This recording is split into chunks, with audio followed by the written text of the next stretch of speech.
Ассалаумағалейкум, брат жандар. Скутер неге тартпайды? 3 себеп. Бірінші себеп, алдында 6 жайс болған кезде қалып кеткендерін оқырмандар жазған. Сонымен бірінші себеп, гулшак бітеліп қалады. Яғни гулшак бітелгеннен кейін скутер тартпай қалады. Екінші факт, ол дұрыс па, бұрыс па білмедім. Бірақ та дос баламның мопеді андай жүрген кезде жұлқып жүріп, одан кейін өшіп қалып жатқан кездерде болды. Бірақ та оның причинасы свечной проводтан болды.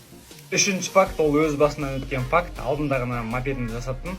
Жолда келе жатқан кезде тартпай қалды да, өшіп қалды. Тартпай, жұлқып, сонымен болмады. Одан кейін барып карбюратор тазалаттым. Содан кейін кішкене оталып қайттан өшіп қалып отырды. Қарасам, топливной фильтрдің іші мусор толып кеткен ғой. Ауыспағаннан біраз болған, ол туралы ұмытып та кеттім. Сондықтан да топливной фильтрға да қарап отырыңыздар. Сол жері засоряться етіп, мусор толып, ары қарай карбюраторға мусор жіберіп, сонымен карбюратор толады. Яғни үшінші факт топливной фильтр. Жолда ойлап жүріңіздер, брат жандар, егер де тағы да қалып кеткен